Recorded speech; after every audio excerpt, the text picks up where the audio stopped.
उत्तराखंड विधानसभा का मानसून सत्र के दूसरे दिन शाम 4 बजे वित्त मंत्री प्रेमचंद अग्रवाल ने 5013 करोड़ रुपए से ज्यादा का अनुपूरक बजट पेश किया है। बजट पेश करने के बाद वित्त मंत्री प्रेमचंद अग्रवाल ने प्रेस कॉन्फ्रेंस कर इसकी जानकारी दी है।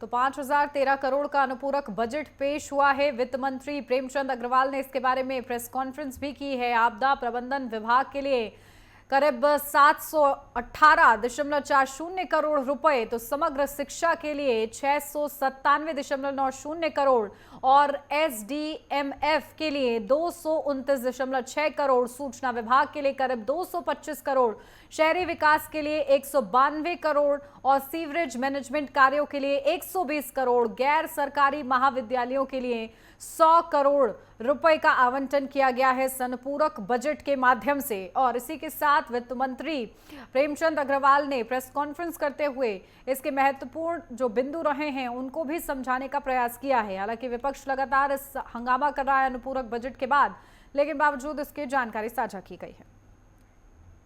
उसके लिए भी हमने जो आवश्यकताएं या नई स्कीम्स आई उसमें भी हमने अनुपूरक बजट के माध्यम से प्रावधान किया है। ये 5013 करोड़ का है, जिसमें 3756.89 करोड़ रुपया राजस्व पक्ष में और 1256.16 पूंजीगत पक्ष में हमने प्रावधान किया है।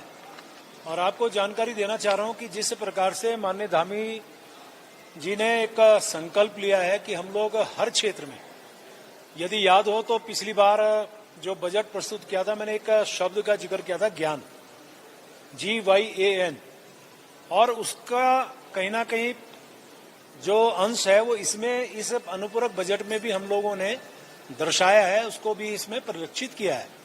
इसके साथ साथ जो हमने फोकस किया है मुख्य रूप से वो आपदा में लगभग हमने 1000 करोड़ रुपए का इसमें प्रावधान किया है।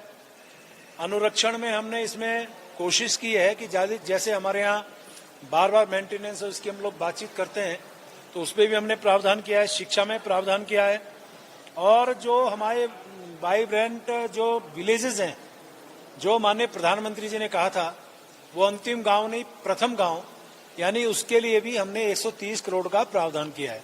कुल मिला के यदि मैं कहूं, आप देखिए कि जो हमारे सॉलिड वेस्ट एनजीटी के निर्देश पे हमने जो प्रावधान किया 120 करोड़ रुपए का, स्थानीय निकायों के सशक्तिकरण के लिए 45 करोड़ का, टिहरी झील, आप जानते हैं कि जिस प्रकार से पर्यटन पे हमारा फोकस है और उस पे भी हमने 50 करोड़ का उसके विकास के लिए प्रावधान किया है।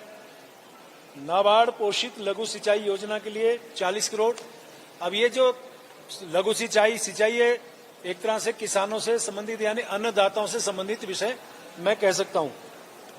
राज्य संपत्ति के द्वारा जो हमारे यहाँ कुछ भवन बनने हैं, जिसमें अयोध्या है, वाराणसी है और रुद्रप्रयाग है, चंपावत है, ये उसके लिए भी हमने इसमें हमने लगभग 25 करोड़ का प्रावधान किया है।